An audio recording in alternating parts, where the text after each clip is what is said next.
जिसकी वजह से ऐसा हुआ। पत्थरबाजी के नाम पर जो है वो सबसे पहला नाम अगर किसी का आता है तो वो कश्मीरी यूथ का आता है। सब उसमें इन्वॉल्व नहीं है, कुछ 2-4 लोग होते हैं, 1-8% से भी कम लोग होते हैं शायद, लेकिन एक इमेज बनी है और शायद यही वजह है कि आम हिंदुस्तानी कश्मीर से वो कनेक्ट नहीं कर पाता। वो घूमने आते हैं यहाँ पर, लेकिन भरोसा जो है वो पूरी तरीके से वो नहीं होता कश्मीरी अवाम के ऊपर, और पत्थरबाज उनको माना जाता है या उनको दिखाया जाता है। क्या लगता है कि इसकी वजह से भी कश्मीर को और कश्मीरी अवाम को नुकसान हुआ है?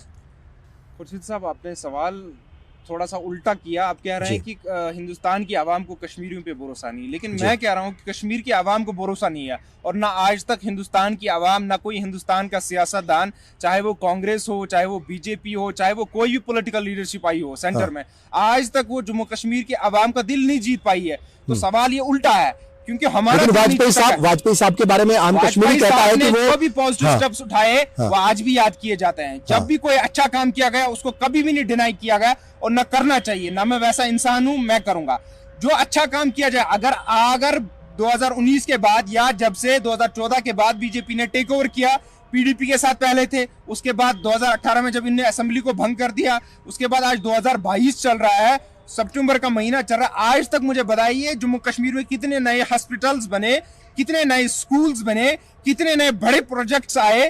क्या कुछ ऐसा कोई बदलाव यहाँ है जो आप दिखा सकते हैं? आप हर घर तिरंगा, हर घर तिरंगा, मुझे बताइए लोगों ने कहाँ दिल से खुद से जश्न मनाया? मुझे दिखाइए, एक इमेज दिखाइए। अभी तजम्मुल साहब ने बात की हर कश्मीरी, मुझे नहीं लगता हर कश्मीरी ने की, किसी पॉलिटिकल पार्टी ने की होगी, किसी पॉलिटिकल बंदे ने की होगी। लेकिन झंडा उठाने में क्या है भाई? तिरंगा उठाने में नहीं है। मैं कह रहा हूँ, वही तो कह रहा हूँ, मैं कह रहा हूँ जो गैप है ना, दिल का गैप है।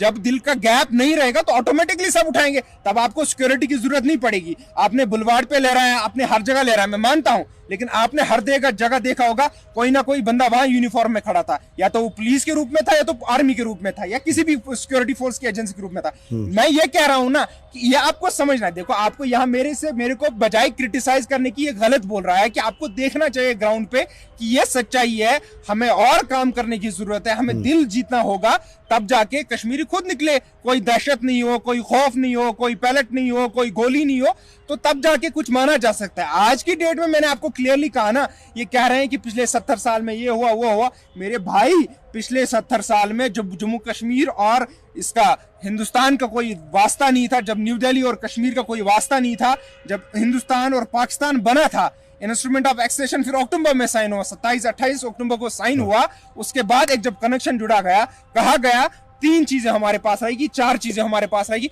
इसके अलावा हमारे पास कुछ नहीं रहेगा। बाकी जब चाहे आपको अपना हक दिया जाएगा, आपके मन के मुताबिक दिया जाएगा। ये बातें लिखी गई, हिंदुस्तान में भी लिखी गई, यूएन में भी लिखी गई, पूरी दुनिया में लिखी गई। लेकिन उसके बाद आपने 1953 में हमें वो भी 54 में वो भी छीना, फिर आर्टिकल 370-57 तक आपने लाया, उसको इंप्लीमेंट किया। आर्टिकल 370 में भी आपने कहा कि ये आपको bill kind of full autonomy की तरफ रहेगा। आर्टिकल 370 आपका एक अलग सिस्टम ही रहेगा, हमारा वही 4 चीजों पे नजर रहेगी थ्रू, लेकिन कॉन्स्टिट्यूशन एक ब्रिज बना था आर्टिकल 370। लेकिन आज की डेट में आप देखेंगे 70 साल इन्होंने लिए, बीजेपी ने, आरएसएस ने 70 साल लिए, और 70 साल के भी उस ब्रिज को खत्म किया। अब आप क्या ढूंढ रहे हैं, अब आप क्या बता रहे हैं? देखिए, मैं रियलिटी आपको बताता हूं, आप जाके ग्राउंड पे चेक कीजिए।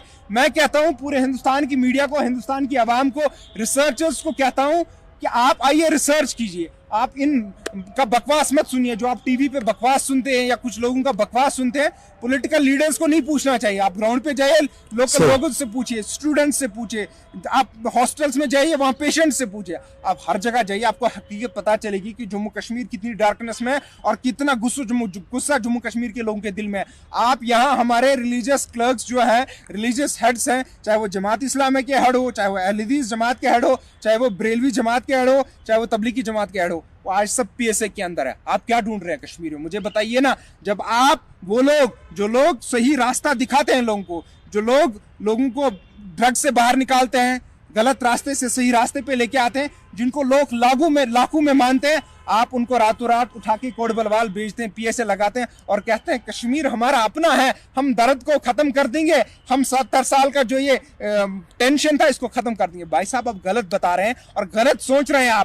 आपको बदलना होगा। आपको अपनी प्रोसेस, मैं नहीं कह रहा हूं आपको, मैंने कभी कॉन्स्टिट्यूशन के बाहर बात नहीं की, मैंने कभी डेमोक्रेटिक सेटअप के बाहर बात नहीं की, मैंने कभी लॉ के बाहर बात नहीं की। What I am speaking, it has been guaranteed, guaranteed by the constitution of me, by the constitution of India, under article 19A मुझे मिला है ये राइट। बोलने का। मैं बोलता हूँ, एक्सप्रेस करता हूँ अपने आप को, और सच्चाई, कोई कन्वर्सेशन के बाहर नहीं बोलता हूँ। मैं कहता हूँ जो आपने वादे किए थे उन वादों को पूरा कीजिए। अगर आप पूरा नहीं कर पाते हो, लेकिन कम से कम कुछ तो कीजिए। कश्मीर की आवाम का दर्द तो समझिए ना, हर एक परेशान है। मैं अभी प्रेजेंटली एक मिसाल दूंगा, उसके बाद आप कंटिन्यू कीजिए। एक मिसाल, अभी इस वक्त मैं हॉस्पिटल से इधर आया हूँ, मैं आता नहीं, लेकिन ये बात कहने के लिए मैं आया हूँ।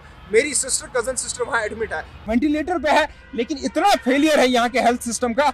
एक तो इतने उधर से फोन करके, इधर से फोन करके, तब जाके हमारे पेशेंट को थोड़ा बहुत केयर मिलता है। देखिए, अगर आप अच्छा कोई काम करेंगे, मैं उस डॉक्टर को अप्रिशिएट करूंगा, उसको मिठाई भी खिलाऊंगा, लेकिन जब आपको वहाँ सिस्टम ही नहीं है, आप इमेजिन नहीं कर सकते एक आईसीयू वार्ड में जहाँ 6 पेशेंट वेंटिलेटर पे है, जिनकी जान कभी भी जा सकती है, वहाँ नाइट को एक स्टूडेंट होता है, वहां दिन में एक कंसल्टेंट, वो भी बड़ी मुश्किल से। वो डॉक्टर्स तो सब यही गई है ना, जो डॉक्टर्स हैं तो उसकी बड़ी तादाद नहीं है ना। हाँ। आप इससे पहले कम से कम उनको केयर करना चाहिए। तो डॉक्टर्स तब तक क्या केयर? भाई एलजी साहब तो आकर के हॉस्पिटल में बैठेंगे नहीं, या कोई या कोई जो है दिल्ली से आएगा नहीं। मैंने डॉक्टर्स को नहीं बोला कि वो डॉक्टर्स वहां है। डॉक्टर्स जब कम है, जब वहां सीनियर रेजिडेंट्स इसमें 10 होंगे, इस डिपार्टमेंट में 10 होंगे, तो नाइट लग सकती है हर एक की। एक पूरा, जब एक ही है, 2 ही है, तो क्या करेंगे वो? अगर डॉक्टर 10 ही है, 100 की कैपेसिटी चाहिए, 100 जरूरत है, तो 10 क्या करेंगे उस जगह पे? हाँ। आपको 10 की, आज तक मुझे बताइए ना, क्या मजाक कर रहे हैं इस आवाम के साथ? आज तक किडनी ट्रांसप्लांट जम्मू कश्मीर के अंदर नहीं हो रहा है। 2014 में जब आपने टेक ओवर किया, 2014 के बाद मुझे बताइए आपने क्या किया? आज जिन स्कूल्स को आप इनॉग्रेट करते हैं वो कांग्रेस की देन है। आप मुझे बताइए बीजेपी लाया क्या है इधर? बीजेपी ने दिया क्या इस आवाम